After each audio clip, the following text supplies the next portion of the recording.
Bonjour à tous, s'il y a des gens qu'ils sont présents. Si, il y en a déjà pas mal, hein. Bonjour à tous. Bonjour à tous, bonjour à tout le monde. Est-ce que, alors petit test déjà, est-ce que vous nous entendez bien? Est-ce que vous nous voyez bien? Important, si vous pouvez nous répondre dans le chat qui est en bas et à droite de votre écran, s'il vous plaît. Ouais, ça a l'air pas mal. Ça a l'air de répondre. Bon, nous on s'entend bien, on se voit, on se comprend, c'est déjà ça. Bonjour à tous. Top. Voilà, ok, super. Eh ben, très bien, c'est déjà ça. Bah, merci d'être là pour ceux qui sont déjà là. On va peut-être, avant de vraiment se lancer dans le vif du sujet, on va laisser passer quelques minutes pour les cigarettes qui se terminent, les pauses qui se seraient légèrement prolongées. Voilà. Et puis on va peut-être faire un petit point d'actualité, hein. Je ne sais pas ce que tu en penses, Anthony. Oui, vas-y, tu peux y aller. Oui, donc bon, le point d'actualité, et je laisserai d'ailleurs Anthony commenter un peu ça peut-être. C'est qu'au 1er janvier 2024, je dis que seules les indemnités journalières, comme ça on est vraiment dans le vif du sujet de sécurité sociale, de temps partiel thérapeutique ATMP, seront soumises au pass donc à compter du 1er janvier 2024. Parce qu'apparemment, ce n'était pas le cas pour toutes les IJ ou toutes les personnes. Anthony, qu'est-ce que tu Ouais, peux nous et dire de ça? surtout, en fait, c'est surtout par rapport à la différence des IJ temps partiel et thérapeutique maladie qui, elles, ne seront pas soumises au pass. Donc ça va encore simplifier les choses. Voilà, voilà. Il Pourquoi faire faudra simple, choisir entre les 2 décidément? méthodes en fonction de la reconnaissance des arrêts et autres, quoi. Donc Pourquoi faire simple? Bon, eh bien, écoutez, on va laisser les gens un peu se connecter.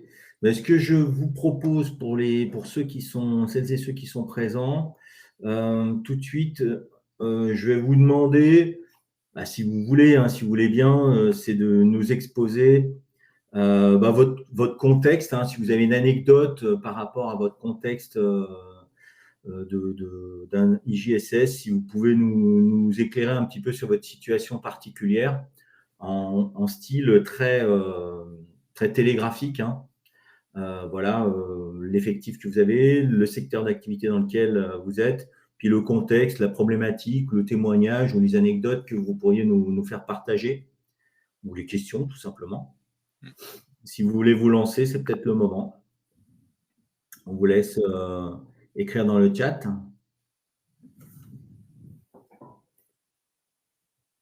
Si des gens veulent se lancer, ben voilà.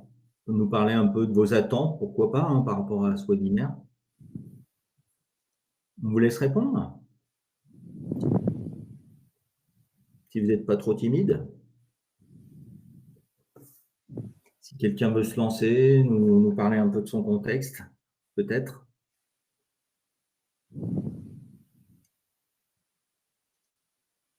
Bon, on n'est pas très. Les gens sont timides ce matin.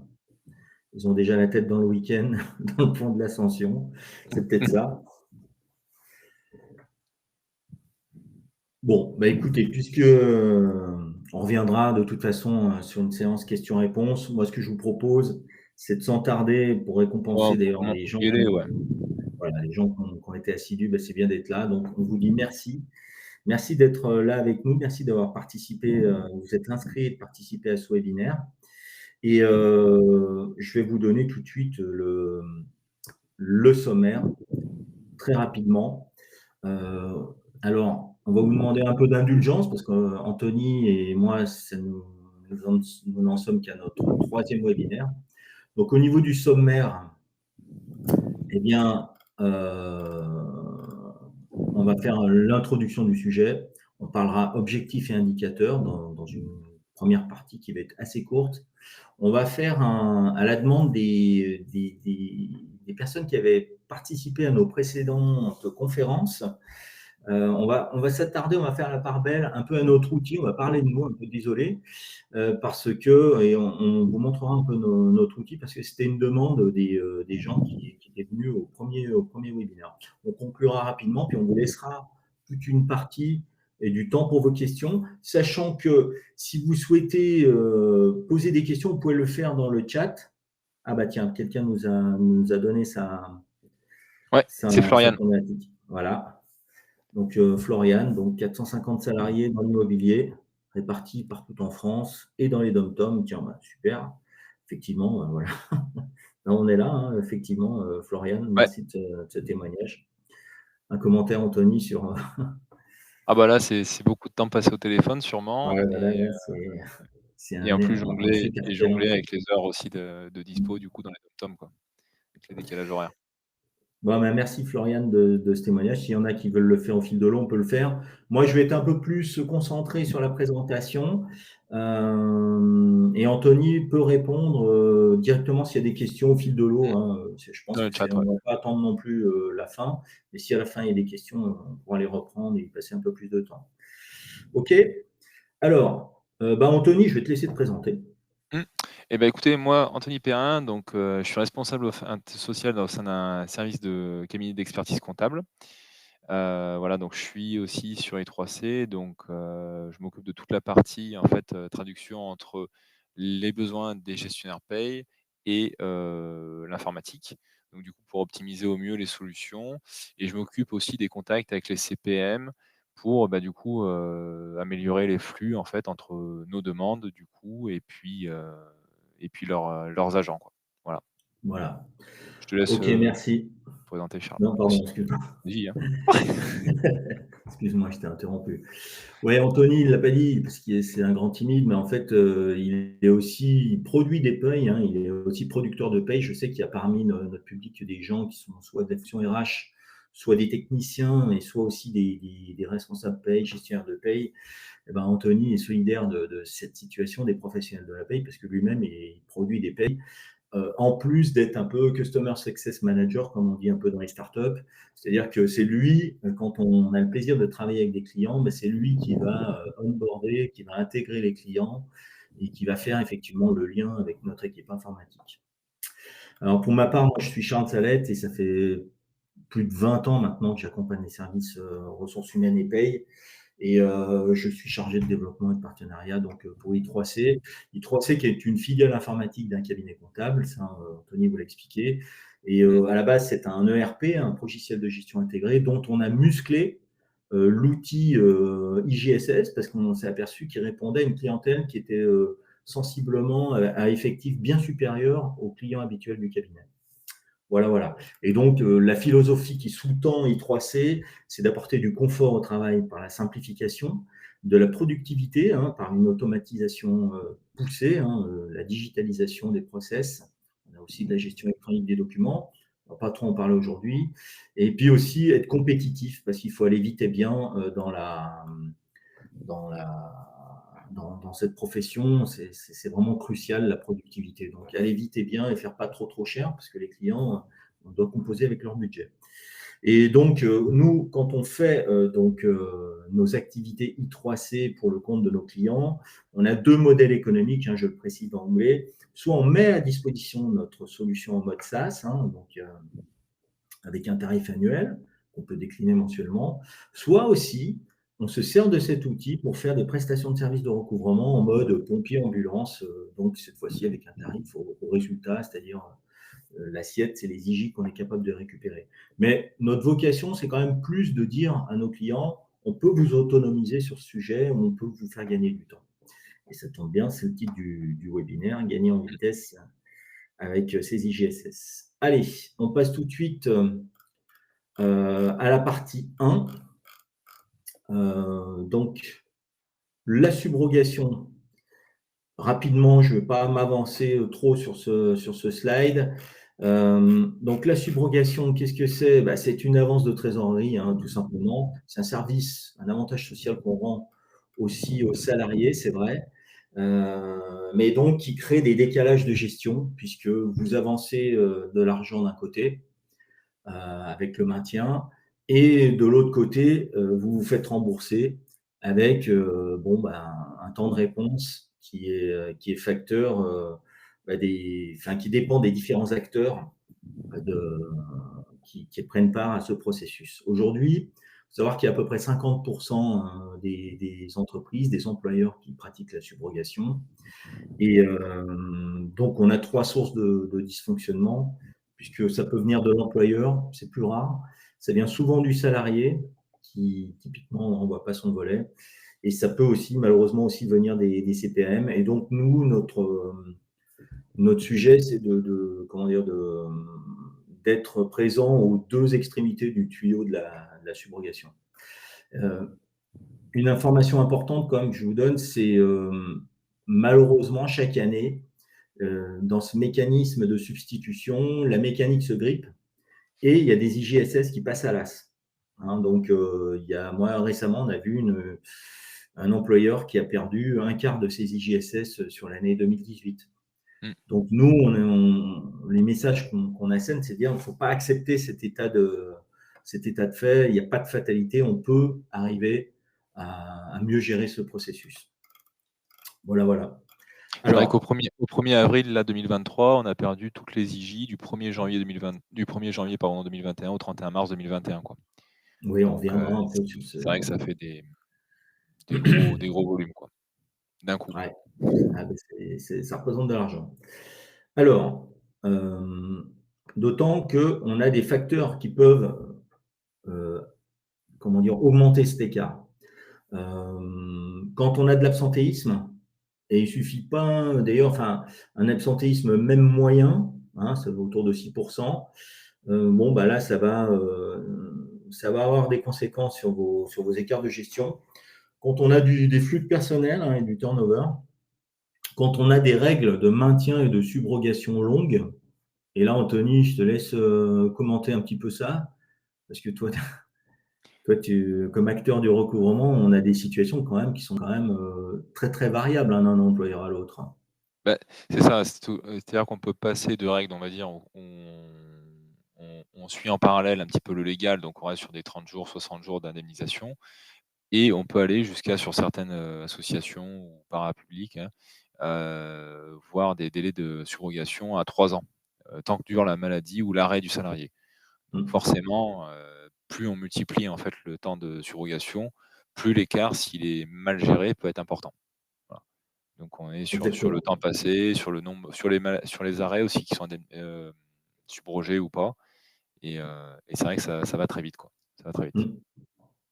Donc effectivement, les règles de subrogation, hein, et puis un manque d'outils, hein, c'est pour ça qu'on fera la part large tout à l'heure sur notre outil, et un manque de méthodo. Hein. La méthodo, ça vraiment, ça compte aussi dans la gestion. Allez, on passe à la partie 1, on va parler objectifs et indicateurs. Vous allez voir qu'on n'a pas inventé le fil à couper l'eau chaude, hein, sur cette partie-là. Les objectifs, ils sont assez simples. Hein, c'est récupérer un maximum d'indemnités journalières subrogées, les récupérer rapidement, tant qu'à faire, si on peut. Et puis, évidemment, essayer de faire son métier RH ou son métier de paye principalement, et de ne pas s'éterniser sur la tâche, donc y passer le moins de temps possible. Voilà les 3 objectifs qu'on peut se fixer, peu ou prou, pour cette partie un peu IGSS. D'accord ? Allez, on passe donc aux indicateurs. Les indicateurs que nous, on vous propose, qui vont vous permettre d'appréhender votre situation au niveau global. Le premier de ces indicateurs, ça va être le montant des IGSS qui sont passés en paye. Le deuxième, ce sera le taux de recouvrement. Et enfin, le troisième, effectivement, c'est la chronophagie, hein, ou le temps moyen mensuel passé à la tâche, justement pour pas que ce soit trop chronophage. On vous donnera des tips là-dessus. Ok. Ah on a des témoignages. Là, je vois que tu réponds, Anthony. Super, comme ça, bien. je te coupe pas. Pas de problème. C'est bien, c'est un beau travail d'équipe. Donc, on va se concentrer un peu dans la première partie, donc sur ces montants d'IGSS qui sont passés en paye. Nous, il y a un ratio qu'on va vous proposer de faire, étant entendu que nous, ce que l'on constate, c'est que c'est quand même de l'argent, hein, quand on a 20 à 25% de ces IGSS qui sont en cash out, ça peut peser sur les trésoreries d'entreprise si le sujet n'est pas géré. Et ce, d'autant plus qu'aujourd'hui, ça vous a pas échappé, ça a des grosses conséquences. Eh bien, les taux d'intérêt, ben, c'est fini, hein, la fiesta. Les taux d'intérêt sont plus à zéro. Aujourd'hui, on a des taux d'intérêt qui sont relativement élevés et qui continuent de monter. Donc, ça pénalise aussi votre BFR, votre besoin en fonds de roulement. C'est donc un sujet à la fois ressources humaines, un sujet de paye, mais aussi un sujet financier, un sujet sur lequel votre comptabilité, votre directeur financier va vous attendre au tournant.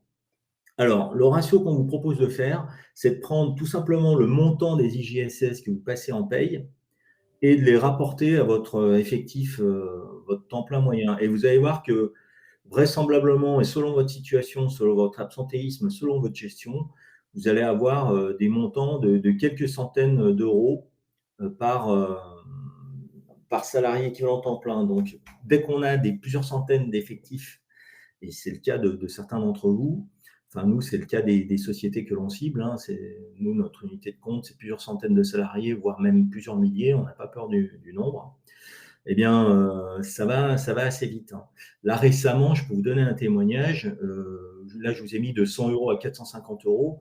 Ben là, récemment, j'ai vu un employeur dans la logistique qui avait à peu près un millier de salariés, un petit peu plus. Eh bien, eux, ils étaient sur un ratio de 780 euros par équivalent temps plein. Donc, c'est considérable. C'est assez considérable et ça pèse assez lourdement sur le sujet. OK. Deuxième indicateur, et là, on va vous donner même un chiffre, enfin des chiffres. C'est le taux de recouvrement.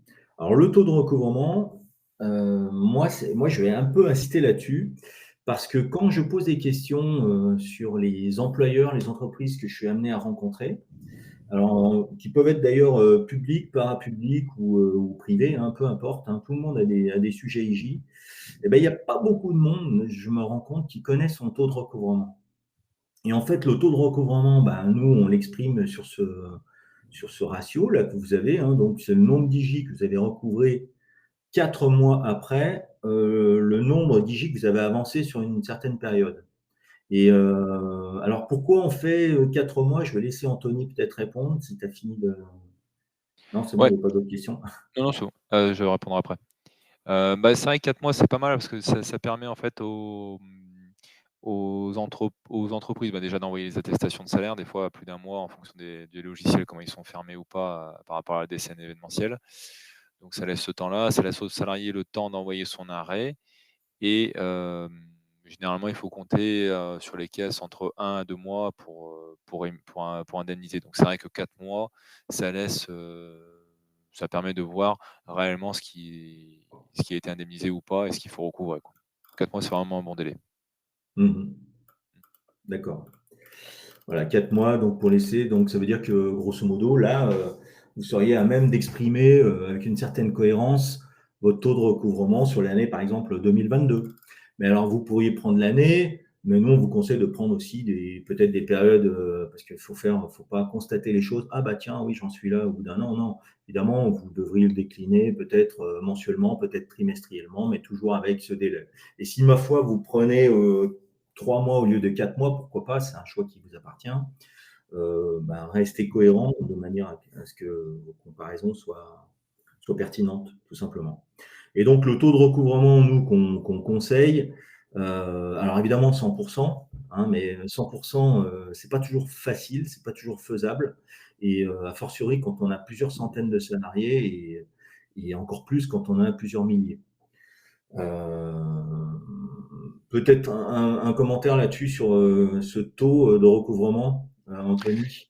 Eh ben, aujourd'hui, les taux de recouvrement, nous, les exemples qu'on a eu de taux de recouvrement à quasiment 98-100%, hein, c'est vrai que c'était des gens qui pratiquaient des retenues sur salaire, en fait, qui récupéraient les IJ des salariés qui n'avaient pas envoyé leurs arrêts maladie ou autres. Donc après, bon, ça, on verra les solutions un petit peu plus tard.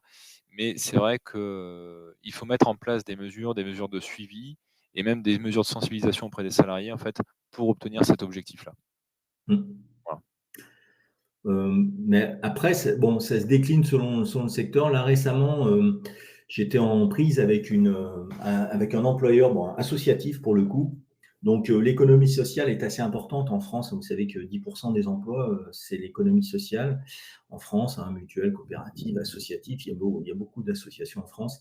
Et cette grande association bien connue me disait qu'elle se satisfaisait d'un taux de 90%. Il ne faut pas prendre pour religion tout ce qu'on vous dit en termes d'objectifs. Après, ça dépend de votre politique RH. Mais 90%, parce que en fait, cette association se refusait à la reprise des indemnités journalières pour ne pas pénaliser financièrement ses salariés. Donc 90%, on peut estimer que c'était bien. Pourquoi elle ne faisait pas ça? Parce que bon, elle se trouvait chaque année avec une pointe de saisonnalité, de saisonnalité importante, et elle espérait effectivement retrouver ses ouailles, hein, retrouver ses salariés année après année. Et elle avait peur de faire de la reprise d'IJ, les pénalise en termes de fidélisation des salariés. Donc voilà, ça dépend en fait. C'est un process juridico-RH qu'il faut intégrer effectivement dans votre fonctionnement. C'est parfaitement normal. Hein, je veux dire, c'est pas que des chiffres. Donc voilà, pour le taux de recouvrement, moi, je n'ai pas trop de commentaires là-dessus. Je pense que c'est assez clair. Mais par contre, faites-le. Hein, mesurez votre taux de recouvrement et mesurez surtout aussi son évolution. OK, on va passer au temps passé à la tâche. Alors, voilà. Alors, le temps moyen passé à la tâche, alors ça, c'est un petit peu plus subjectif parce que quand on demande aux gens, bon, vous y passez combien de temps? Bon, là, ils regardent au plafond et ils nous disent, bon, bah voilà, on est un peu souvent sur du temps ressenti. Mais souvent, ce que nous, on constate, c'est que les gens nous disent, bah, j'y passe entre 2 et 3 jours par mois. Et là, ça commence à faire beaucoup quand on sait qu'on a entre 20, en ce moment beaucoup moins parce qu'on est au mois de mai, mais on a entre 20 et 22 jours ouvrés par mois. Ça fait quand même pas mal. Nous, ce qu'on peut vous dire, c'est que bien outillé, bien organisé, avec une bonne méthode, et on va voir après notre outil, l'objectif, c'est d'y passer une demi-journée à une journée par mois. Et là, on est bien. Je ne sais pas si tu veux rajouter quelque chose, Anthony, là-dessus. Non, après, c'est vrai que ça dépend aussi quand même du nombre de salariés, de TP, mais ouais, une demi-journée, une journée pour faire tout le suivi, les relances et faire son suivi de relance, ça suffit. Ça suffit largement pour collecter le maximum d'IJ, quoi. Alors attention, j'ai bien mis par j'ai mis par Ouais, par GP, gestionnaire, ouais. excusez-moi, gestionnaire de paye, pardon. C'est un peu, j'ai parlé un peu le jargon. Donc c'est effectivement par gestionnaire. Hein. Mmh. Si vous travaillez en centre de services partagé s'il y a quelques grandes entreprises, quelques grands employeurs parmi nous, c'est effectivement ce ratio-là. Hein.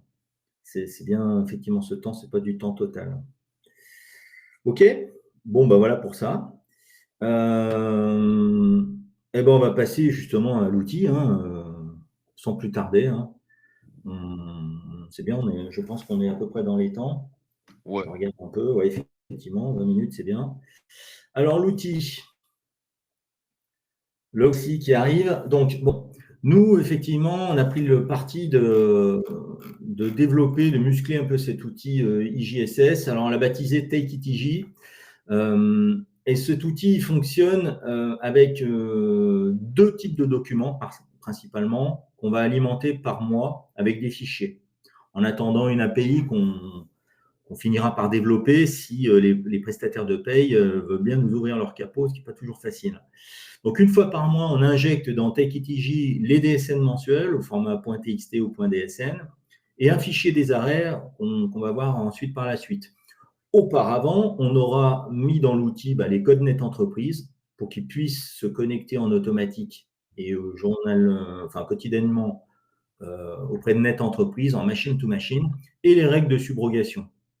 Alors pourquoi ces données? Parce qu'effectivement, l'outil va aller chercher, va lire, va comparer, va calculer en automatique et quotidiennement tous les BPIJ qu'il est capable de remonter, toutes les IJ théoriques qui seraient en souffrance.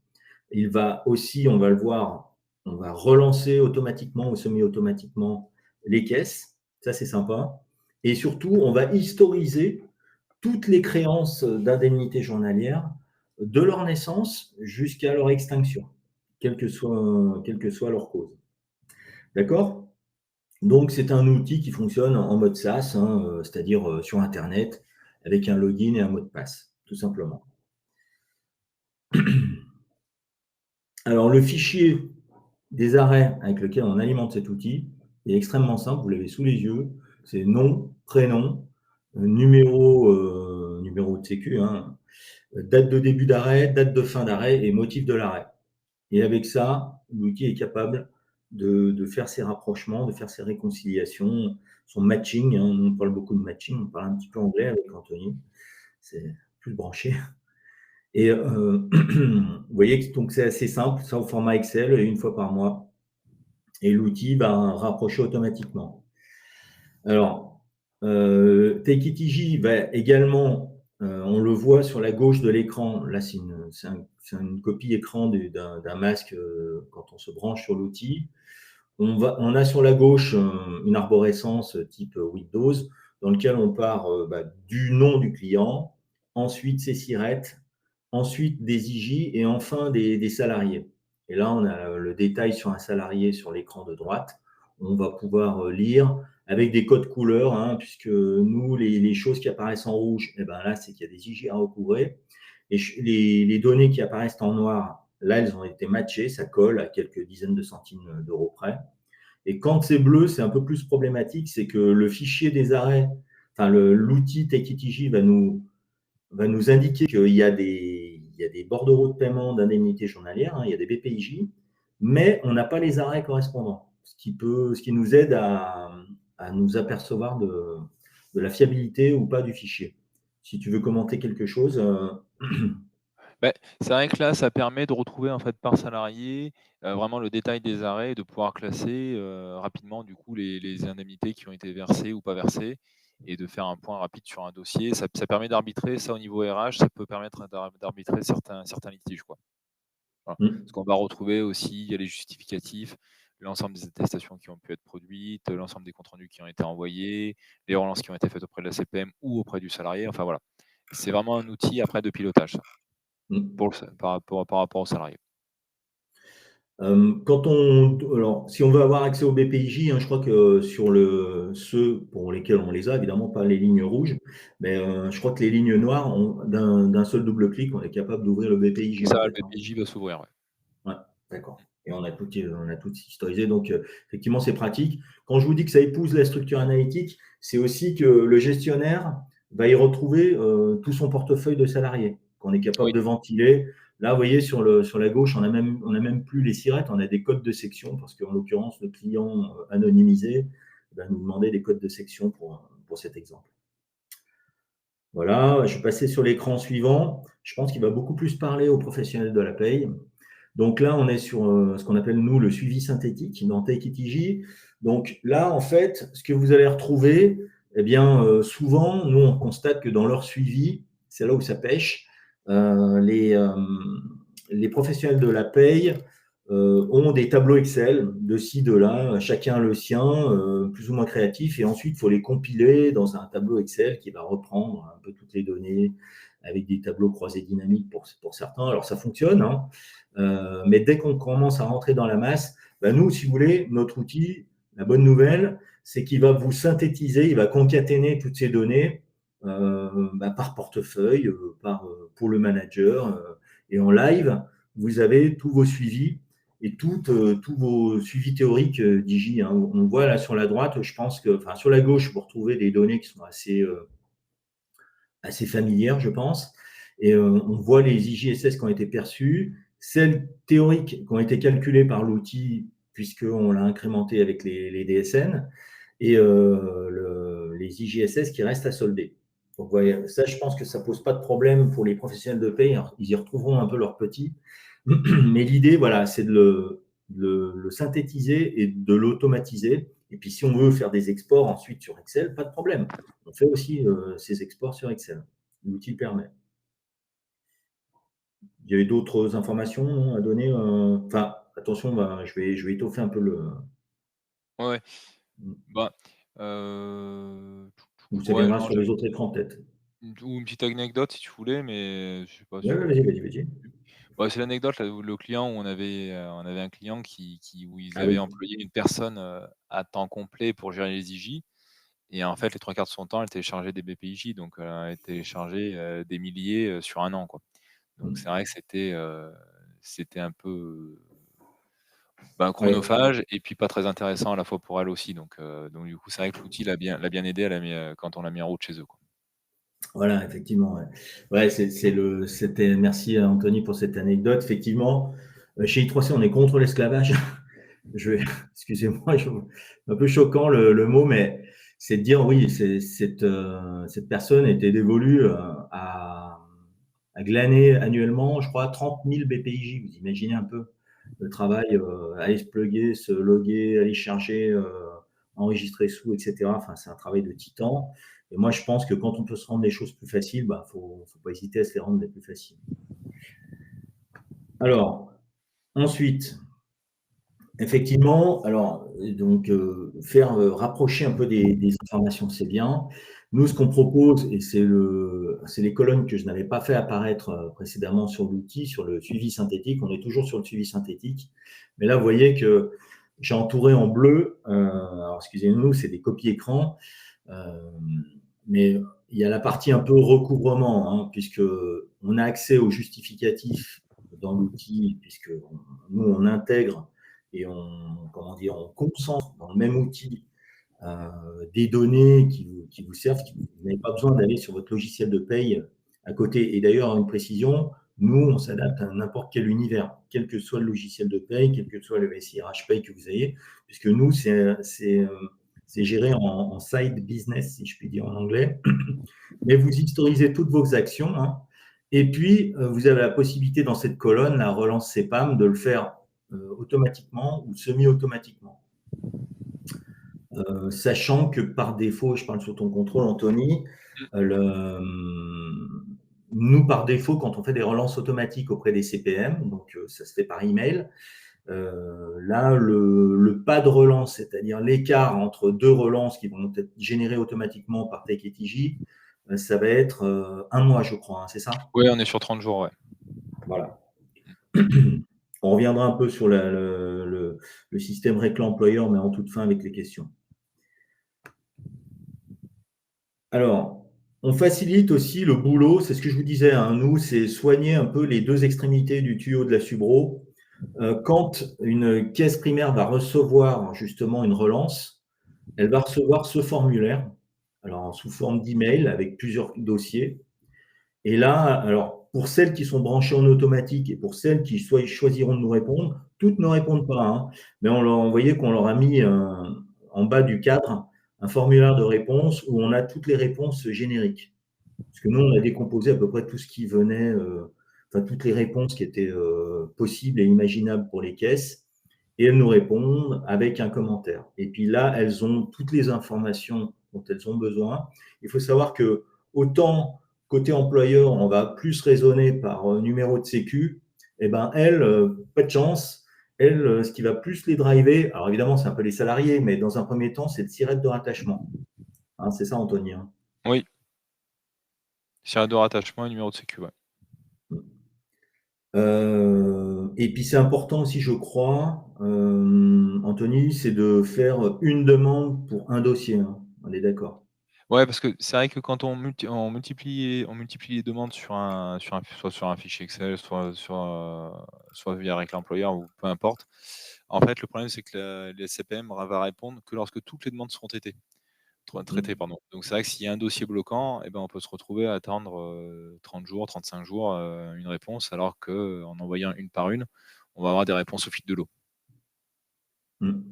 Alors là, on a parlé des CPM, hein, mais notre outil, je l'ai pas mis parce qu'on peut pas faire montrer toutes les fonctionnalités, mais on peut relancer, y compris les salariés, on peut relancer pourquoi pas les managers et pourquoi pas même, et nous on le conseille parfois de relancer aussi les réseaux de soins quand vous avez le médecin en traitant du salarié. Alors attention à pas mettre les pieds dans le médical, on est d'accord, mais ça peut se faire ça aussi, hein, Anthony? Oui. Ah oui, bien sûr. Puisqu'il y a plusieurs acteurs, on l'a vu hein, tout à l'heure, dans le process qui fait que ça bouge ou que ça ralentit.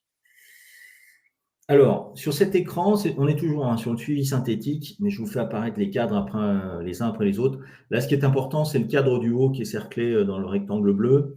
En fait, c'est juste vous dire que c'est un outil de pilotage, Tekitiji, qui va vous permettre de prioriser vos tâches.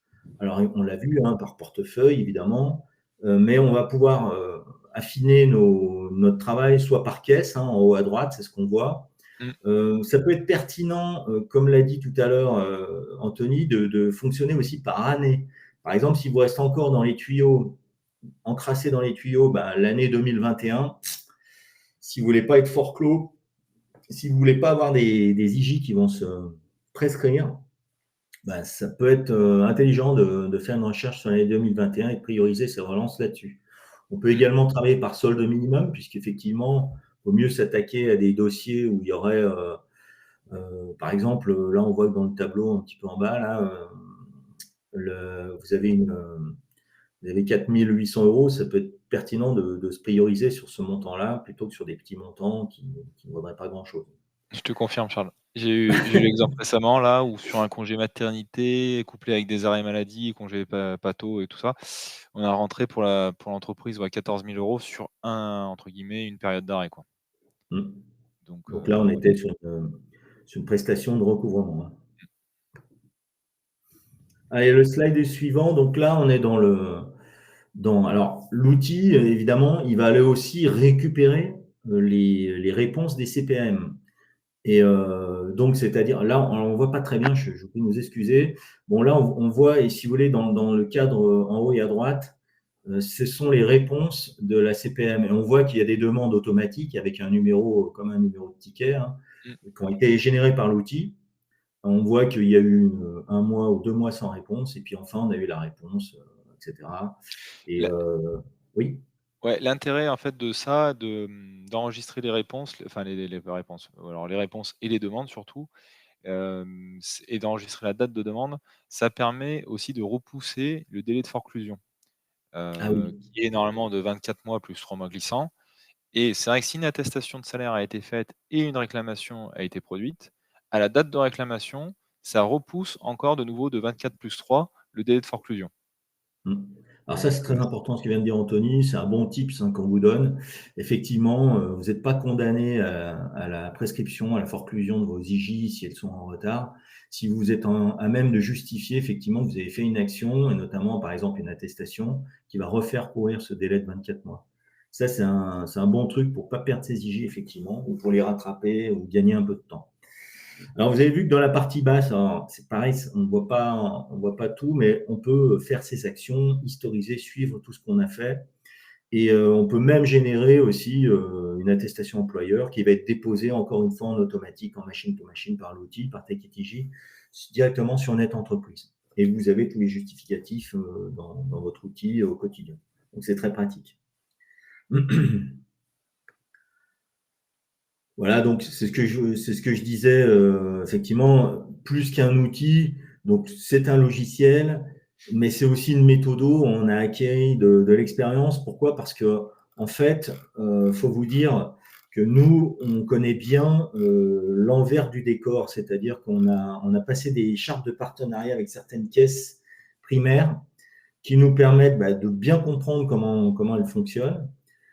Par exemple, et c'est peut-être le moment d'évoquer, il y a l'histoire de Récla Employeur, si tu veux en dire 2 mots, oui. Récla Employeur, Anthony? Bah, c'est un outil qui a été développé à la base par la caisse de Gironde et qui est adopté un petit peu, par certaines caisses, et en particulier les caisses parisiennes. Donc c'est vrai que ça évite les temps, d'attente au téléphone, et nous, on s'est plugué avec leur solution, et donc du coup, on va faire une demande directement via Récla Employeur, et on va traiter les réponses directement dans l'outil. Donc c'est vrai que ça fait gagner énormément de temps aux CPM et aux employeurs qui utilisent, du coup, pour le coup, notre outil. Voilà. Voilà, et par ailleurs, à force d'expérience, c'est ce que je vous ai mis un peu sur la gauche de l'écran, on a constitué un annuaire, coupe-fil, C'est un petit peu comme à Euro Disney, ça permet de ne pas faire la queue et d'éviter les temps d'attente, auprès des CPM. On a des 06 et des 07 de certaines personnes qui sont capables de nous faire avancer nos dossiers en priorité. Voilà. Mmh. Et ça, ça c'est précieux parce que, évidemment, on digitalise beaucoup de choses. Ça va accélérer, on va faire gagner énormément de temps aux gens. On va leur donner du confort, mais à un moment donné, il faut quand même prendre son téléphone. Hein. On n'élimine pas tout. Et c'est tant mieux quand même, parce que si tout était automatique, je crois que vous et moi, on ne serait plus là. À un moment donné, il faut laisser la part en manuel, mais bon.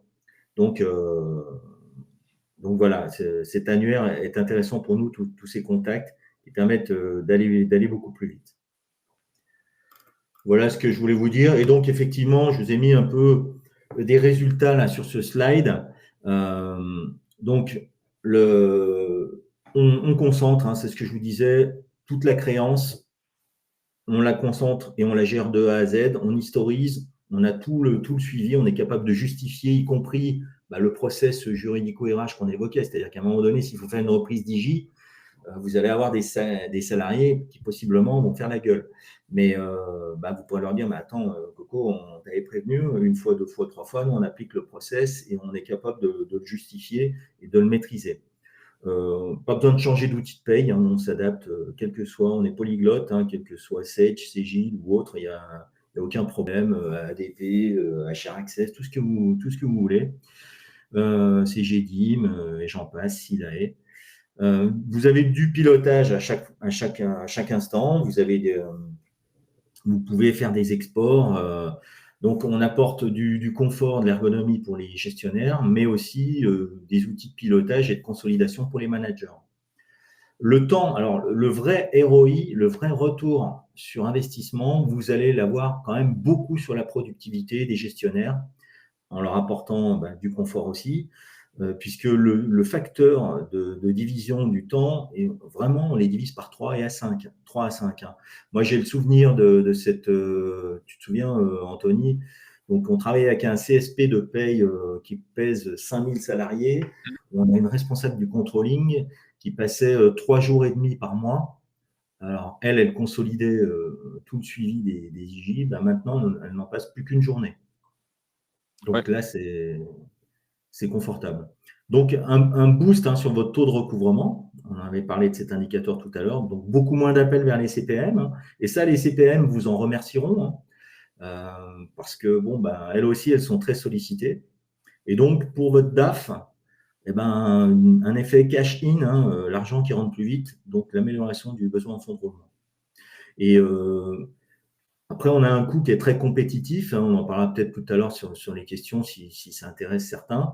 Il suffit de récupérer quelques dossiers et votre outil, il est vite amorti, hein, parce qu'on le dit, nous, aller vite et bien et être compétitif, c'est un peu notre mantra.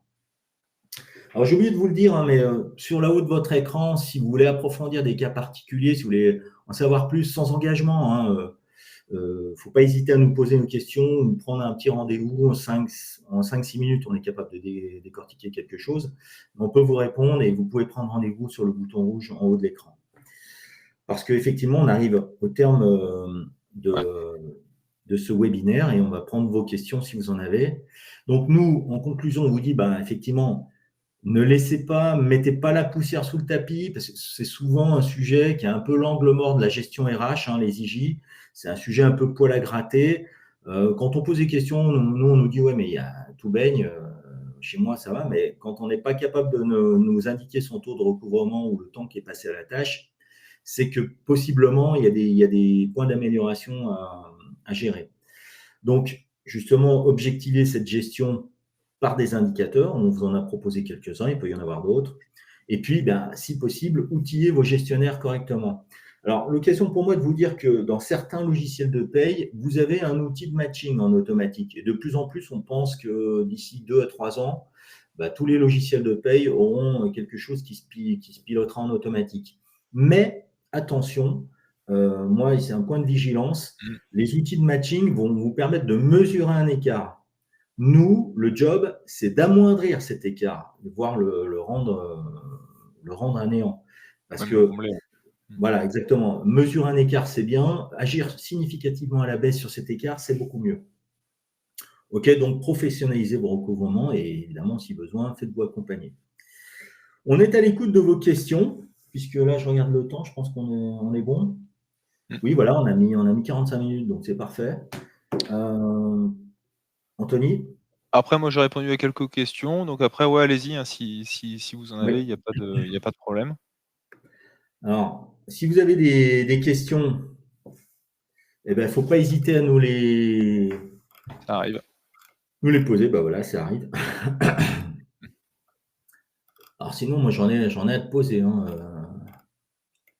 Donc la Oui, forclusion, bien on en sûr, a parlé. hein, Oui, oui, voilà, vous oui, l'enverra, il n'y a pas de souci, hein. Et on je vais fera même faire j'aurai le replay, je le une téléchargerai sur journée. YouTube, je vous ferai passer un lien, ouais. Et donc la DSN événementielle, on n'a pas parlé. Pourquoi est-ce que c'est une bonne pratique, Anthony? Parce que attends, j'étais en train de répondre du coup, ouais, mais la Ah, DSN pardon. événementielle non, mais ça permet ça en fait, c'est vrai que sur les attestations de salaire, on va dire par net entreprise, les agences CPM ont une action manuelle à établir pour débloquer des fois les paiements.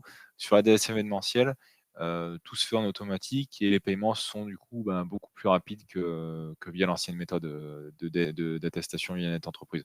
Donc ça diminue le temps de recouvrement des IJ.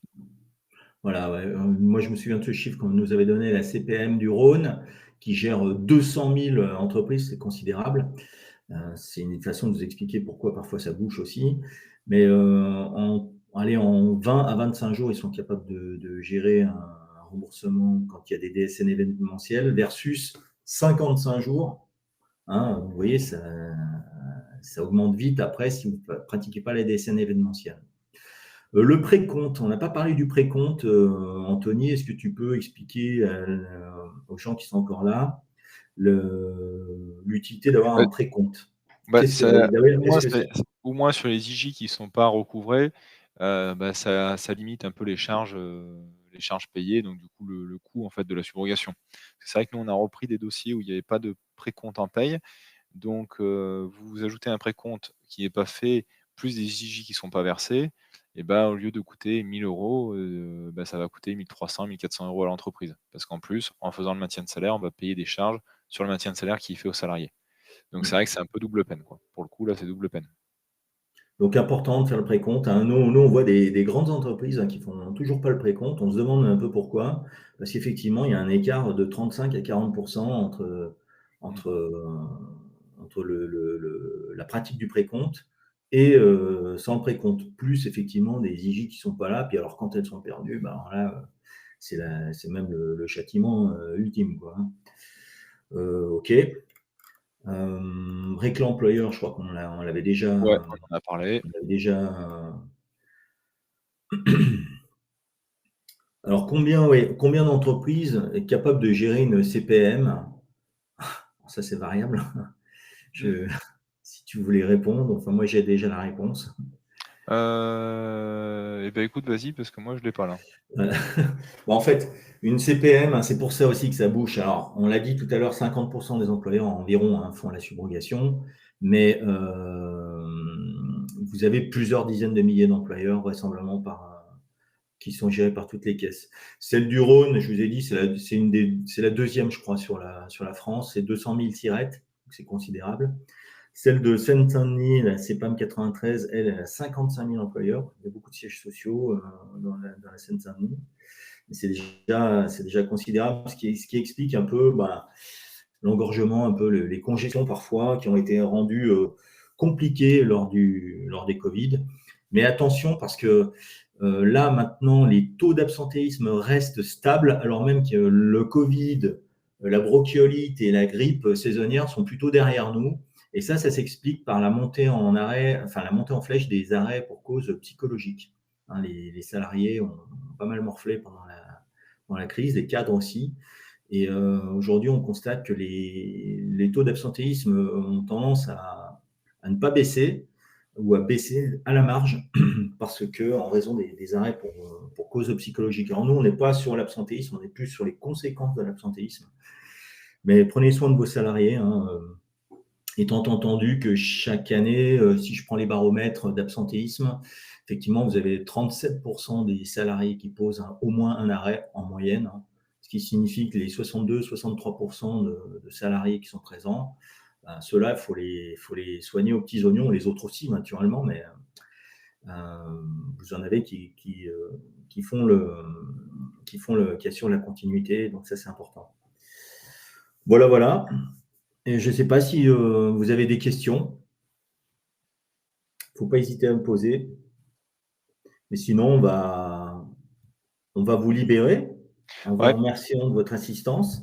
Et puis, encore une fois, si vous souhaitez en savoir plus, bah, soit vous prenez rendez-vous, soit vous nous contactez en off ou après le webinaire, il n'y a pas de souci. Alors, juste un mot, on sera susceptible peut-être de vous revenir. Ce sera moi qui le ferai. Faut pas hésiter à nous répondre, hein. Nous, on veut juste comprendre en savoir un petit peu plus sur qui vous êtes, comprendre, appréhender votre situation. Puis si on peut vous rendre service, bah, ma foi, on vous proposera de croiser nos agendas. Mais c'est juste pour mieux se comprendre. Voilà.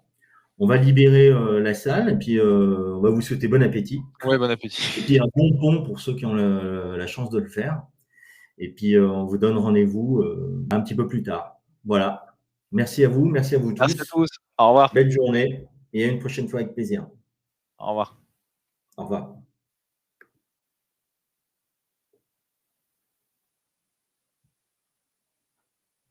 Et ben voilà.